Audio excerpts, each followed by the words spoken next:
for me, I know you're a para fan, mate, so I loved your take on it. But for me, I just can't understand why they are all the talk is it's an automatic, Moses back into the side when we've spoken about it all season. Something's not right with Moses, whether he's injured or not. For the way Strange played, I just can't understand why they're going to put Moses into the six Huge jersey. game, So, top of the table last night, Panthers Warriors. And Steve, what else have we got this week? what a performance for the Dragons, mate. I can't see them losing another game for the rest of the year. Buy your grand final tickets now, Dragons fans.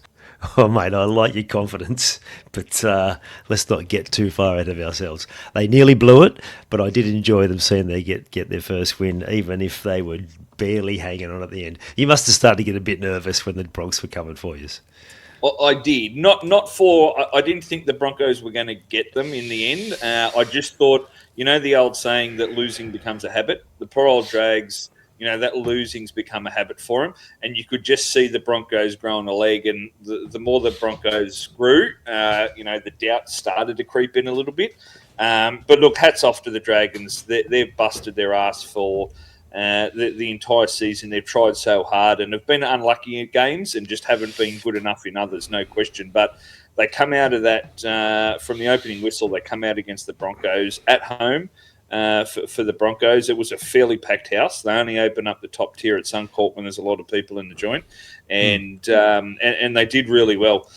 Broncos had a few injuries throughout the game. Obviously, Carrigan come on and off and looks like he's going to miss Origin. And Ezra Mann had his challenges as well at different times, but they played bloody well, mate. They really did. Payne Haas was enormous in his first game back for the Broncos. I thought he was. There's no more words to use to describe Payne Haas. He's just something special. But those young Dragons forwards just kept coming and coming. I thought the halves, they ran really well. They haven't really taken the line on it too many times this year. They did that really well, and for the first time all season, the back five certainly put their hand up and contributed. So I'm sure, like myself, there's a lot of happy Dragons fans that went off to work this morning with a smile on their face and a spring in their step. No doubt whatsoever. You've been talking about that young forward pack for the Dragons for a while now. They really went to another level, and you said they just didn't stop. That's the word that I was thinking. Is they were relentless, and then even in that final 20 minutes when they were a bit stuck, that wasn't as a result of the forward pack. That was more a result of the Bronx were just getting their attack right. They were getting out wide on the edges, and they were creating plenty of momentum there. And it was probably also, like you said, the Dragons probably forgotten how to win a little bit and just needed to close it out. And they were some very anxious moments. They also, we've been pretty critical of the old boys, but Gutho probably had his best game of the year, and then he went off towards the end, which would have definitely impacted them defensively. Although Sloan, was it Sloan? No, who made that great tackle on Haas when he got away? Yeah. So and Val, although he did have one mistake towards the end, which contributed to the collapse. It was easily his best game of the year too.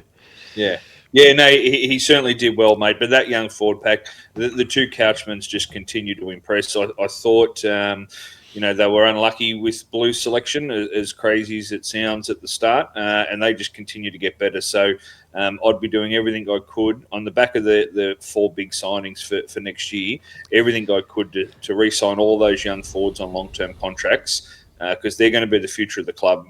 There's no doubt. Hamish Stewart was one of his best games of the season as well. So they continue to grow. Look, mate, there's no, as much as I'm having a laugh and a joke about grand final day, the Dragons aren't going to make the semi-finals, obviously, but that sort of performance just gives you hope for the future. There's plenty of other teams that played in the last couple of weeks have played poorly enough that the Dragons would have knocked them over.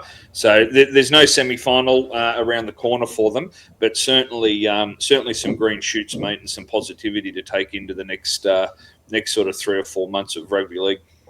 Oh, absolutely. Must be a massive relief, I'm sure, for the coaching staff, for the players, and absolutely for the fans.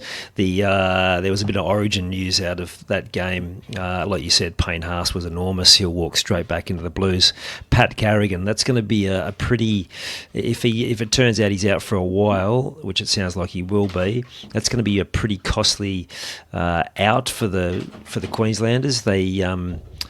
He had a great game when he came on off the bench for them, and he really shores up that middle, adds some real aggression, and obviously his ball playing.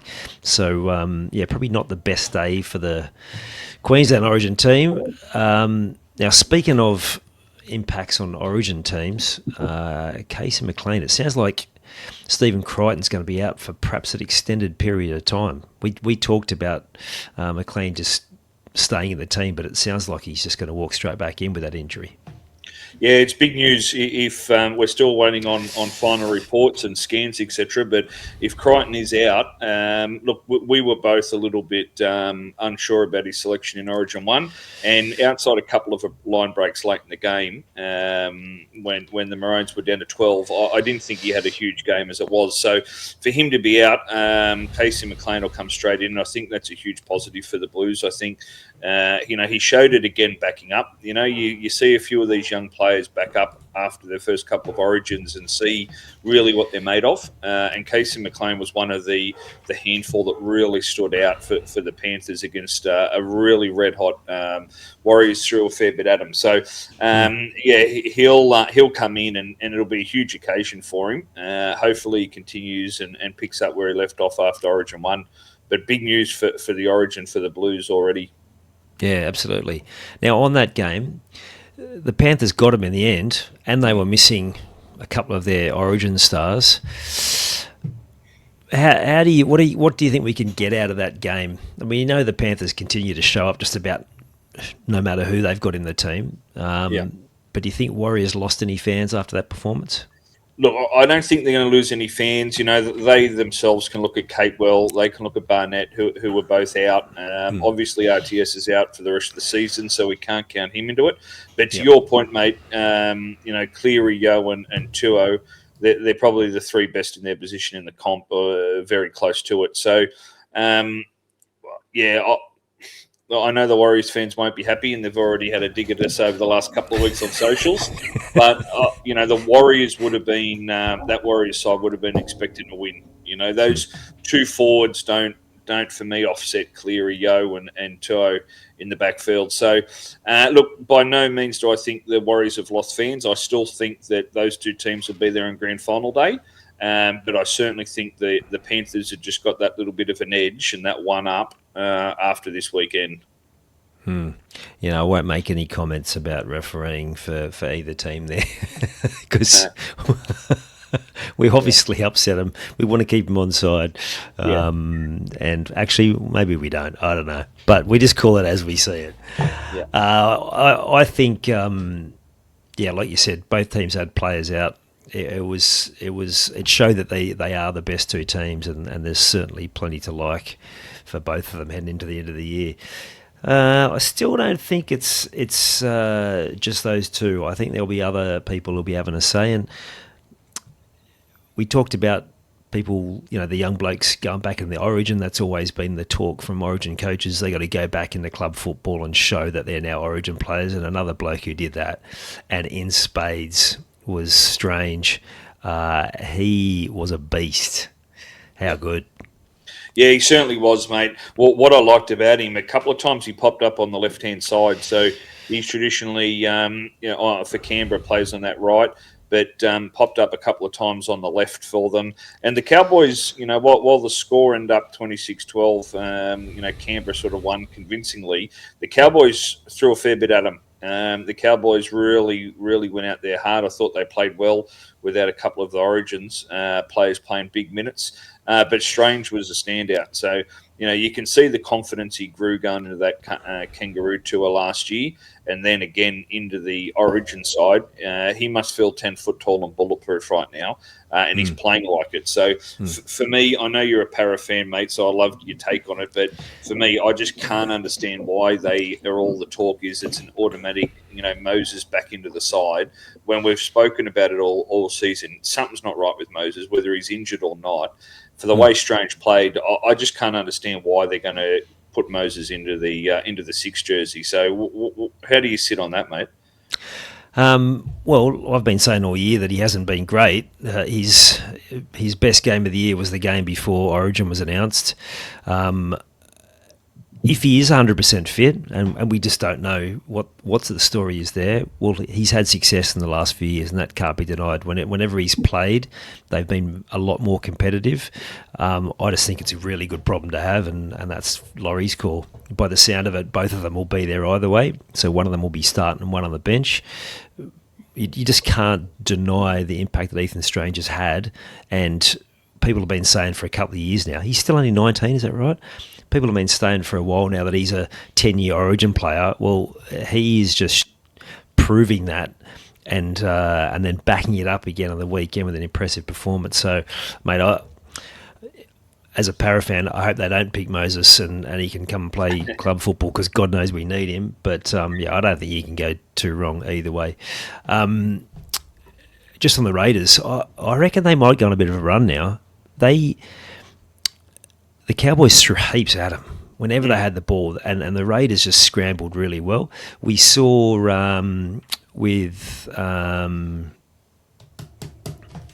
Laurie going into 13, added a new dimension, and we talked about teams putting a bit of speed into that 13 and getting good results. We saw the impact of Murray when he came in for Origin, and he's been creating that sort of ruck speed for years as well. But now with the speed of the game, they have obviously got things sorted and they're heading in the right direction. And the Cowboys were good. They probably didn't defend fantastically, but I think the Raiders might be on a bit of a charge. What do you reckon? Yeah, well, mate, we spoke about potentially the hangover from last year's semi-final series taking the toll on some of those younger players, but it won't take much. A few wins in a row, they'll get that winning feeling back, and the young blokes will put last season in the rearview mirror. So I don't think it's happened until just recently. They seem to be on and off depending on what week they turn up. But they're starting to play better footy. There's no question about it. So, they've probably been one of the teams that have taken a little bit longer to get used to the new style of play.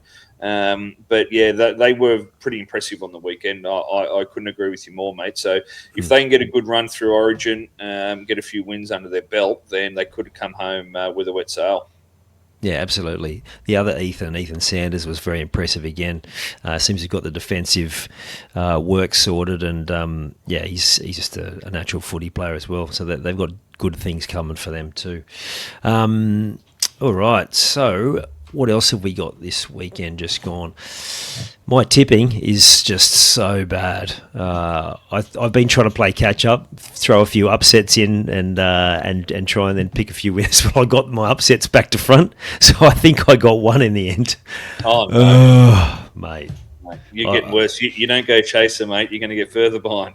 It can't get any worse. It's why I haven't done tipping for about 10 years because all I'm doing is donating. I get too caught up in the emotion of the game. Yes, yeah. No, I did fairly well, but the big one for me was the Storm Roosters. I thought the Roosters were on that roll and thought they'd do them, but pretty impressive performance by the Storm to get the upset and just knock me off on the tipping for that one. Yep. Just looking at the Roosters, as impressive as they've been a couple of games, they've had 2 buys. The Storm haven't had one yet.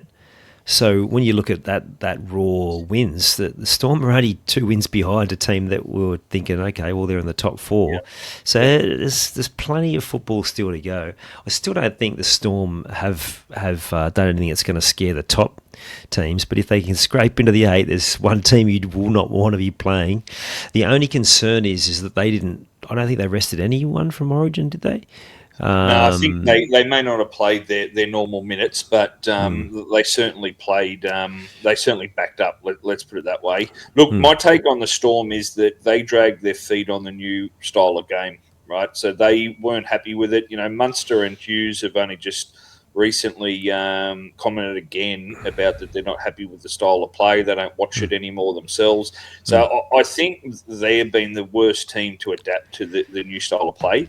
But these last few weeks, you can start to see, they've accepted it and they've started to work around it. Bellamy, he's got his coaching staff around the problem and they're starting to put it in. And don't underestimate the fact that, this Bellamy, health issue, illness, that won't play a major factor in the back end. I will be gobsmacked if Bellamy coaches them again next year. I think this could be it. And they're a dangerous team when, they've got nothing to play for. But when they've got something like that to play for, there's so much respect for that man within the club that, I wouldn't want to be playing them in the back end of the season because, they could just very well go on that run that we're talking about. Yeah. The other team I wouldn't want to get in the back end of the season if they can complete high is the Knights. Now, we could easily have won that game, the Eels, but we completed high for the first half. I think we had 19 of 20. We then, the last two sets, didn't complete, and in the first 10 minutes we didn't complete a set, or they counted kicking it dead on the last tackle for a 7-tackle set. That they counted that as a completed set, but other than that, just woeful. But the Knights were only completing it like in the 70s or something. But when they have a lot of ball and they have that a few sets in a row, mate, they're nearly impossible to stop with the amount of speed they've got. And some of their young forwards are just getting better every week. Yeah, they've just snuck up quietly. They're sitting in the top 4, which is no one would have picked that at the start of the season. And to your point, they've got a team that if they've got more than their fair share of ball, they're hard to beat no matter who they're playing against. So that back 5 fully fit. It's one of the best back 5s in the competition. They all carry the ball hard. They all work well out of the back end, and then they've got speed to burn. So it's huge. I like Smith at 7. I think he's better than having Sharp there. I know there's big buzz around Sharp and how good he is. I still like someone there with the steering wheel in their hands. So I really like what Smith's done at 7. So that's a big thing. But if they stay fully fit, their depth's a little bit questionable, as we've spoken about. But if they stay fully fit, they've already put themselves in that top 4 spot. They're only going to have to win a handful of games to make the top 8 from here. And to your point, on a dry September afternoon semi-final football, they're going to be very hard to beat with their pace and their back line that they have, mate. Yeah, absolutely. All right, let's get to the power rankings. As much as you were pushing for it, the Dragons didn't slip into the bottom of the power rankings. Yeah, can't believe it, mate. I had a word to Gagan this afternoon. I said, surely after being the defending premiers that they slide into the power rankings.